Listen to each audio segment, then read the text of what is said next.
జోగి రమేష్ గారికి సంబంధించి ఏదో వ్యాఖ్యలకు సంబంధించినటువంటి వీడియోను ప్లే చేశారు వాళ్ళు. అవునండి, అవును. అదే అదే ఆ ఆడియోని టీవీ పైలో ఏ రోజు కూర్చోలేదండి. ఆ కూర్చున్న అతని పేరు కూడా మనం చెప్పుకోకూడదు. అంత ప్రముఖమైన వ్యక్తి అయితే కాదు. నేను ఎప్పుడు మా పార్టీలో కూడా చూడలేదు. అతను అసలు ఎవరో కూడా మాకు తెలియదు. జనసేన ఐడి కార్డు ఏమైనా ఉందా, లేకపోతే ఆ మెంబర్షిప్ ఎవరో తీసుకున్నాడేమో. అంత గురించి అంతకు మించి చెప్పుకునే స్థాయి కూడా అతని కాదు. అతను ఈ రోజు టీవీ పైలో కూర్చొని రజనీ గారు ఎలా మాట్లాడుతున్నారో చూసారా జోగి రమేష్ గురించి అంటున్నారు. జోగి రమేష్ గారు ఎవరు? ఒక శాఖ మంత్రి. ఎవరు పార్టీలో ఉన్నారు? ఒకే ఒక్కడు సింగిల్ గా పోటీ చేసి 151 సీట్లు గెలుచుకున్నటువంటి జగన్మోహన్ రెడ్డి గారి పార్టీలో ఉన్నారు. ఎవరు ఆ జోగి రమేష్ గారు? స్టేజ్ మీద పవన్ కళ్యాణ్ గారిని చిత్తగారిని కుక్క, 4 పెళ్ళాలు, సంవత్సరానికి ఒక దాన్ని కుక్కల్ని మార్చినట్టు మారుస్తున్నాం, లేదా కుక్కల్ని కుక్క పడినట్టు ఆడబిడ్డలు వెనకాల అంటూ జోగి రమేష్ గారు స్టేజ్ మీద మాట్లాడారు.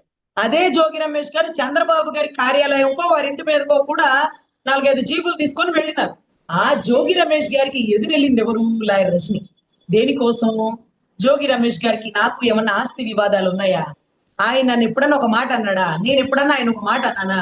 పవన్ కళ్యాణ్ గారి కోసం ఆయన పవన్ కళ్యాణ్ గారిని అంటారా అని ఆయన అన్నట్టు కాదు, యావత్ రాష్ట్ర దేశ కాపులందరినీ అన్నట్టుగా ఆపాదించుకొని, నేను అప్పటికే ఆయన పార్టీలోకి పిలవలేదు, నాకు పదవి ఇవ్వలేదు. పవన్ కళ్యాణ్ అంటే కాపు అంతే, ఒక బ్రాండ్ పడిపోయింది.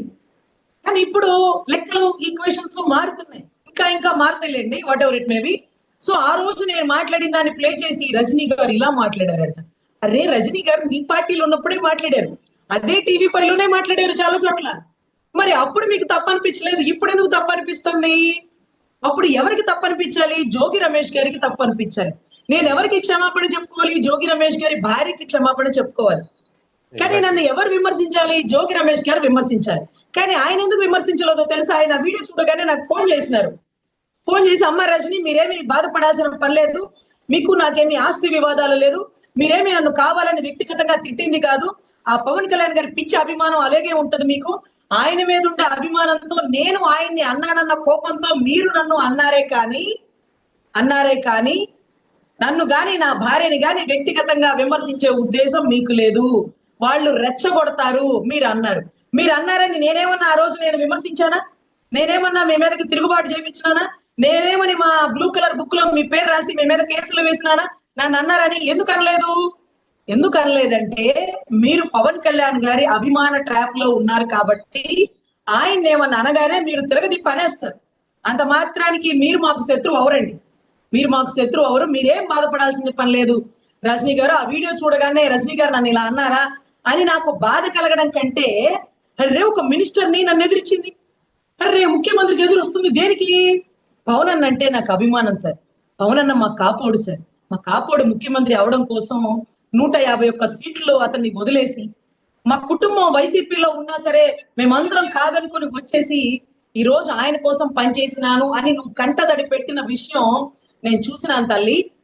నేనేమి తప్పుగా అనుకోలేదు రజనీ గారు. అయినా సరే మీకు చెప్తున్నాను, మీరు మా మీద దాడి చేసినప్పుడు పార్టీలకు అతీతంగా నిబద్ధతగా మీరు మాట్లాడిన తీరు మాకు నచ్చింది. మీరు ధర్మంగా మాట్లాడుతున్నారు. ఆ రోజు మాట్లాడిన ఆయన మీద ప్రేమతో, కాపుల మీద కులాభిమానంతో మాట్లాడారే కానీ వ్యక్తిగతంగా ఏమీ లేదు. అందుకని మీకు అభ్యంతరం లేకపోతే మీరు మా ఇంటికి వస్తే మా భార్యతో మీకు పసుపు కుంకాలు పెడతాము, మా ఇంటి ఆడబిడ్డగా అన్నటువంటి ఔదార్యం సార్. చాలా సిగ్గనిపించింది ఆయన అలా మాట్లాడుతుంటే. ఐఎమ్ సారీ సార్, ఆ రోజు అలా మాట్లాడకుండా ఉండాల్సింది సార్. మేడం కూడా సారీ చెప్తాను సార్. ఆ రోజు ఆయన అనేటప్పటికి కోపం వచ్చేసింది సార్. అన్నంటే మాకు కొంచెం అభిమానం సార్ ఆ మనసులో. అంటే అమ్మ నువ్వు బాధపడతావనే నేనే నీకు ఫోన్ చేసిన. నువ్వేం బాధపడాల్సిన పని లేదు. నువ్వు కుదిరితేరా, మళ్ళీ నా దగ్గరకు వస్తే వైసీపీ అనుకుంటారని అనుకోవద్దు. ఏమి బాధపడదు. ఎవరు ఏదో అనుకుంటారో నువ్వెందుకు బాధపడతావు?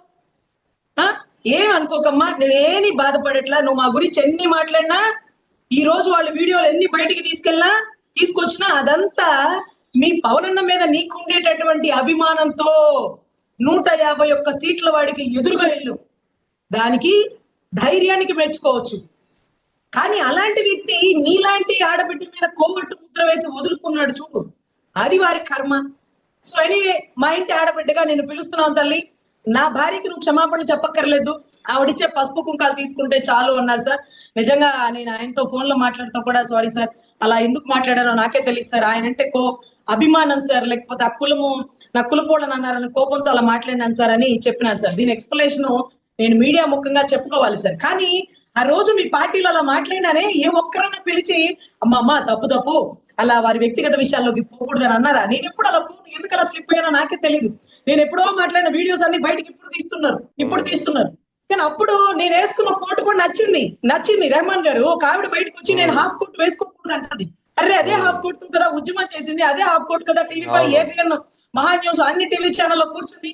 అప్పుడు నీ అభ్యర్థం ఒక మహిళ వచ్చి నువ్వు కోట్ వేసుకోకూడదు, నీ మీద కంప్లైంట్ చేస్తానంటే నేను బ్యాడ్జ్ పెట్టుకోకూడదు, అది తప్పు.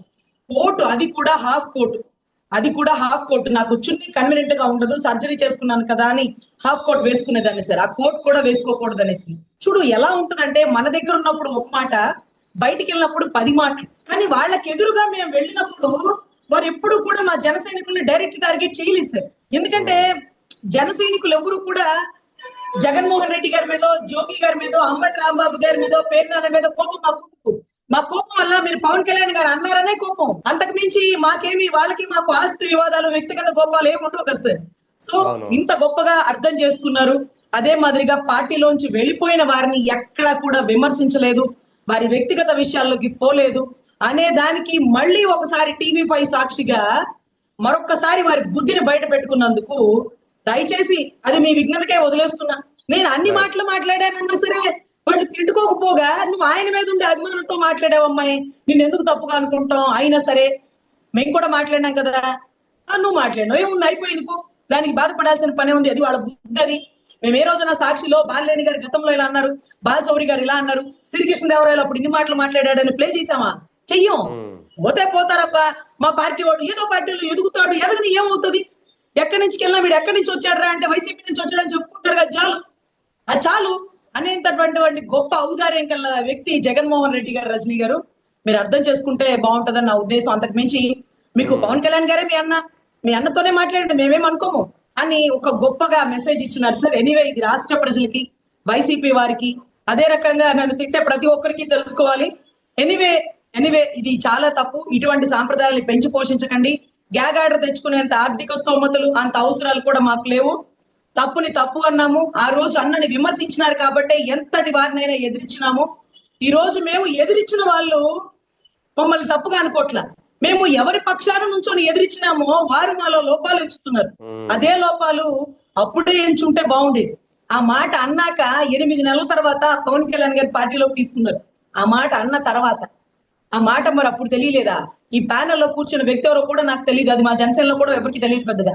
అయితే ఈ వ్యక్తి అప్పుడు సలహా ఇచ్చి ఉండాల్సింది. సో ఎనీవే ఇవన్నీ బయటకు వస్తుంటే నా కోసం నేను ఒక్క మీ ఛానల్లోనే మాట్లాడుతున్నాను సార్, మీకు తెలుసు కదా.